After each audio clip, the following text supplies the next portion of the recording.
Esse vídeo é para abordar um pouco a entrevista que foi concedida pelo Tadej Pogačar, terceiro colocado na Volta ao País Basco 2021. Eu aconselho que vocês assistam o vídeo da Volta ao País Basco, o vídeo da entrevista do Primož Roglič e esse deve ser o último vídeo. De qualquer forma, foi a entrevista concedida após e eu preciso da ajuda de vocês, porque durante essa entrevista ele comenta sobre 3 pontos que eu não sei se é apropriado, eu não concordo com a questão de dar a entrevista falando sobre isso. Eu acho que isso tem que ser resolvido estrategicamente, ou ali no pelotão, falando com os ciclistas, mas dar a entrevista dessa forma é algo que é bem delicado. Ao mesmo tempo, eu sempre ressalto que os ciclistas eles estão ali sob uma super pressão de patrocinadores, torcedores, nem sempre o cara gosta, nem sempre o cara quer dar entrevista, isso faz parte da profissão deles, mas eu não me coloco na posição de que eles têm que ser os caras mais relações públicas possíveis. Eu acho que isso tem que partir dele. Não, eu quero empenhar tempo nisso, eu quero me dedicar a ser um cara que dá entrevista, que gosta de dar entrevista, para que os jornalistas queiram me entrevistar, para que eu apareça mais. Mas isso é um bônus. Né? Aqueles caras que são mais quietos, que não querem, que não gostam, que não se sentem confortáveis, a obrigação do cara é pedalar. E o bônus do cara é quando o cara é um ótimo relações públicas. Mas isso não é necessariamente um pré-requisito. E lembrando que o Pogačar é um cara, é um moleque, é extremamente novo, então existe uma maturidade gigantesca que é imposta para esses moleques. Né? Vocês imaginam que são entrevistas ao redor do planeta, né? E eles estão ali cansados e etc. Então, não sendo cruel, mas eu vou destacar esses pontos e daí eu gostaria da participação de vocês em relação ao que vocês acham. Café. Café é importante. Eu pedi no outro vídeo, vocês não fizeram café, ninguém colocou cafezinho pra mim, eu tive que ir lá fazer, pegar o café. Quer um tempinho pra ir lá pegar o café? Eu dou um tempo. Calma aí, não. Calma aí que, ó, eu vou me diminuir aqui, ó. Quem que é importante? Esse cara. Tadej Pogačar, atual campeão do Tour de France. Super jovem. Vambora. Pogačar, fala pra gente, meu. Thank you so much. We expected it a little bit different. We started controlling the race, but then when Astana attacked us, we lost some places in the group. There became a gap because of one Ineos rider did a gap, and it was too late. Primeiro ponto. Vamos lá. Ele diz que eles controlaram a prova, verdade.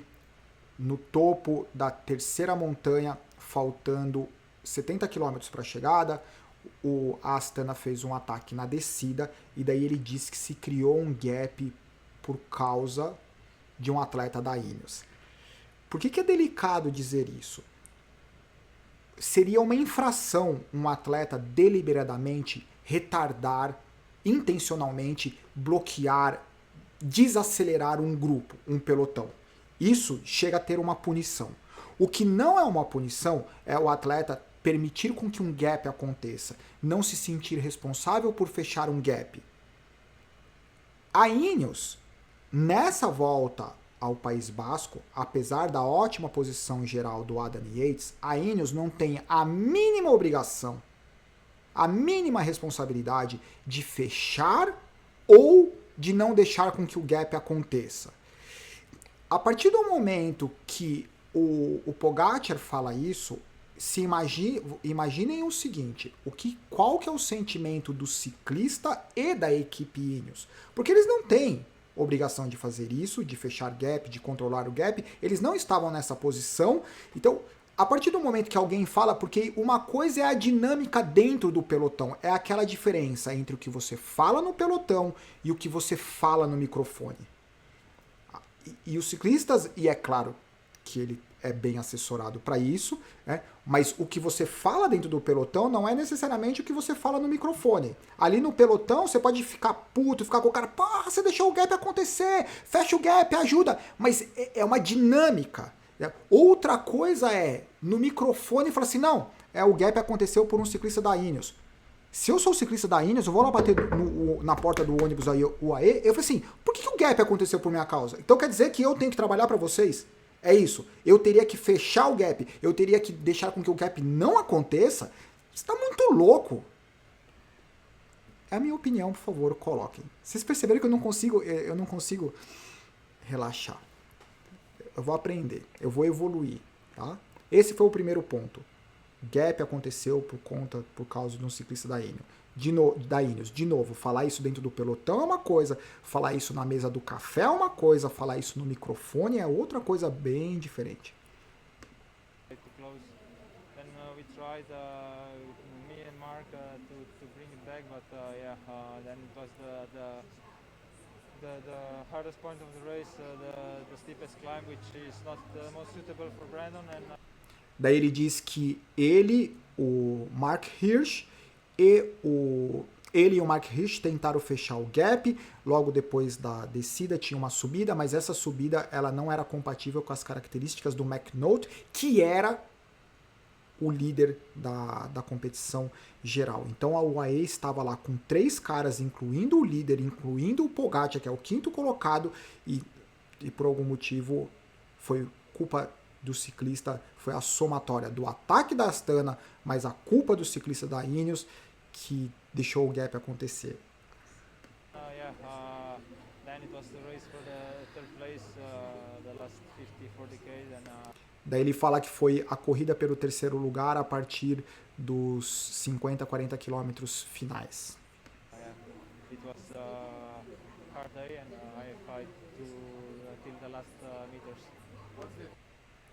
Daí ele diz que lutou até os últimos metros. Yeah, it's a little bit O repórter pergunta sobre o gap que aumentou, o gap aconteceu durante a descida. frustrating, but it's bike racing. Nothing we can do now.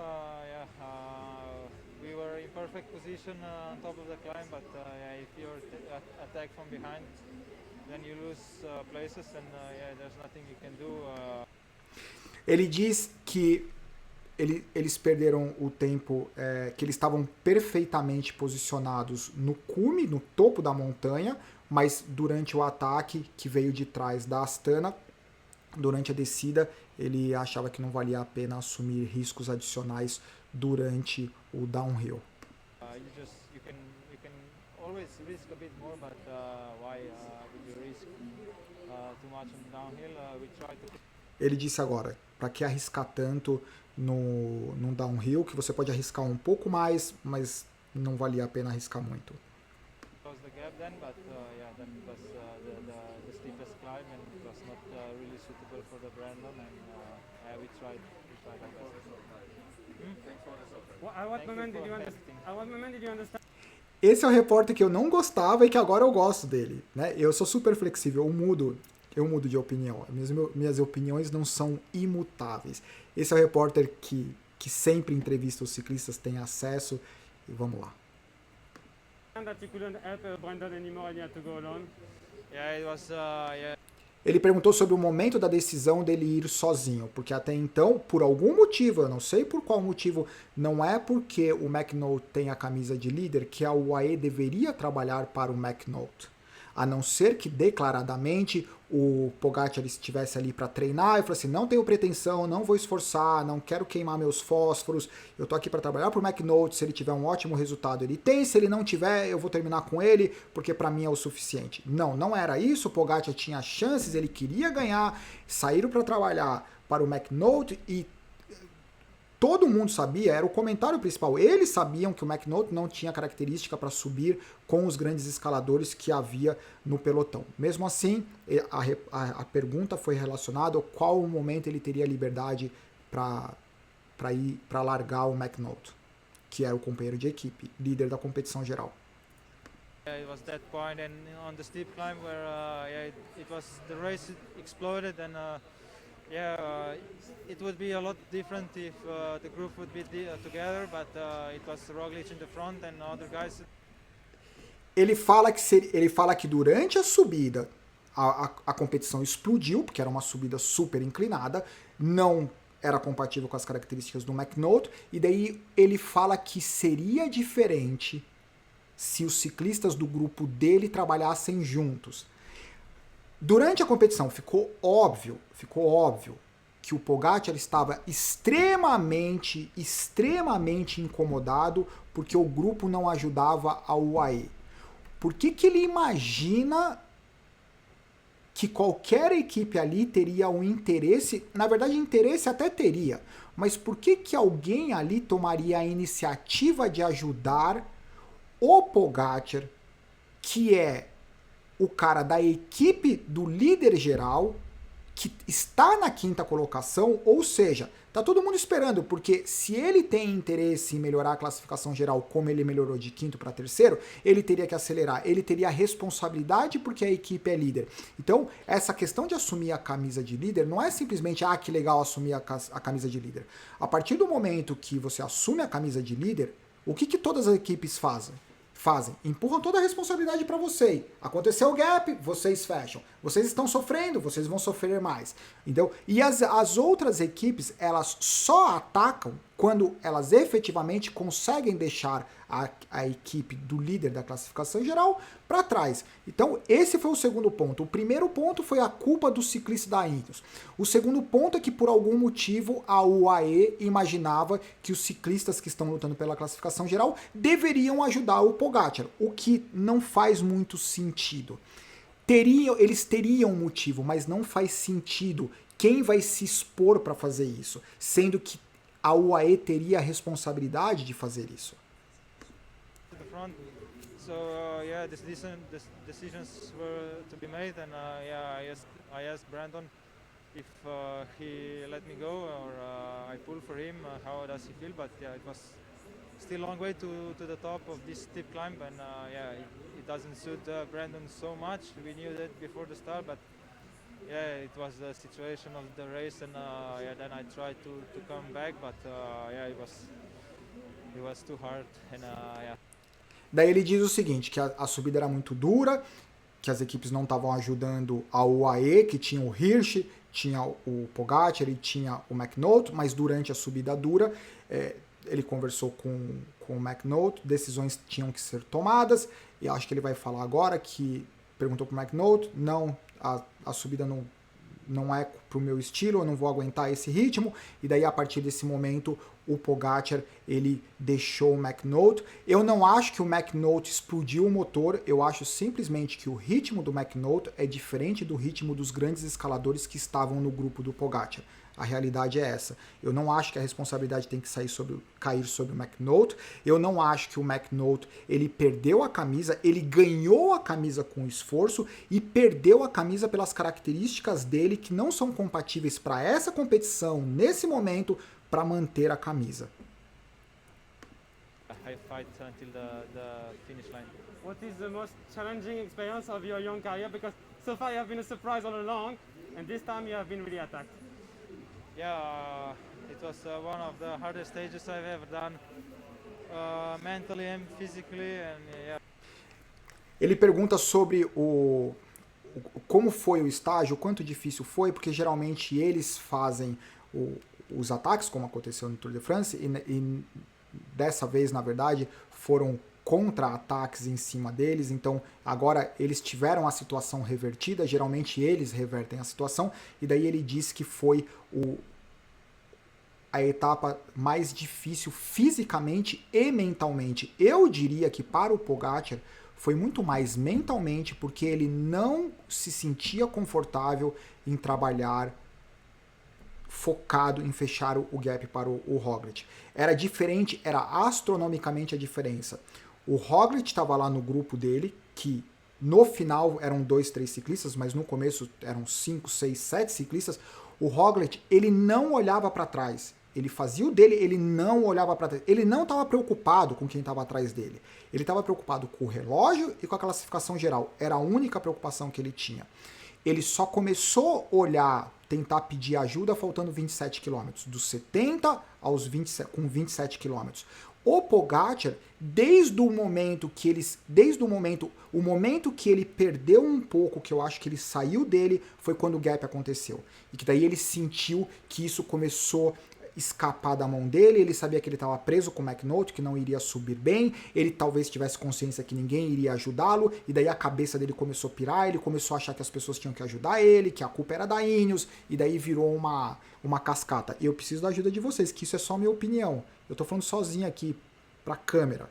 Cadê você, meu? Vem aqui pra gente tomar um café, certo? Bora.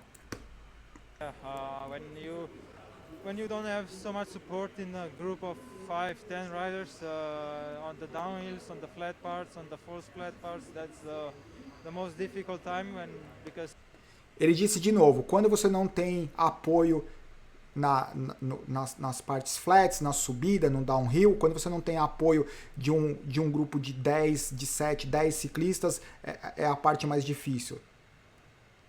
É a parte mais difícil. Sem dúvida nenhuma. E os caras não deram apoio e eles não deveriam dar apoio. Eles estão certos. É duro. Lembra do vídeo que a gente fez sobre ganhar o primeiro título e daí ganhar o segundo, o terceiro? O ciclismo é cruel, porque você fica refém, não é necessariamente crucificando o Pogacar, longe disso. É que é difícil. Às vezes você está numa situação que você sabe que tem um cara na sua roda, você não tem o que fazer. Ou você abre mão do que você pode fazer, ou você leva o cara com você. É isso. Só que qual que é a mágica do ciclismo? Isso não acontecerá sempre na mesma ordem. Não é sempre você que está na frente e um cara na roda. Com certeza, em algum momento, vai ser um cara que está na frente que tem um interesse e você na roda que tem outro interesse. Então, é um jogo... Psicologicamente, o ciclismo ele é cruel. Extremamente cruel. you're losing the time to the front group, but yeah, on the climbs I went solid, and yeah, I was quite happy with my performance, and I was really fighting for the third place. Thank you very much. Thank you so much. É isso. Falei os meus pontos do ciclista da Ineos, dele não receber a ajuda, a ajuda para fechar o gap. Independente de qualquer coisa, existe essa brincadeira de fazer isso e de ter a perspectiva de vocês, se é que tem alguém assistindo aí ainda. E existe o outro lado que é de admiração constante pelos caras. Então, algo que eu quero deixar super claro. O que eles fazem é algo tão sobrenatural, porque a gente acaba convivendo com as transmissões e etc. E daí parece ser normal, né? Tipo, uma etapa de 100 km com 5, 6 montanhas, categoria 1, categoria 2, ataque constante, os caras subindo, os caras terminando as etapas numa média astronômica, daí o cara termina a competição, vai pro aeroporto, 2, 3 dias depois ele tá em outro país para outra competição e o ano do cara não para. É sem explicação o que os caras conseguem fazer. Somado a esse desafio, existem essas entrevistas que é algo que acrescenta um certo, uma responsabilidade extra. De qualquer forma, por favor, a participação de vocês é essencial. Tá? Coloca aí no comentário o que vocês acham disso. Abraço e tchau.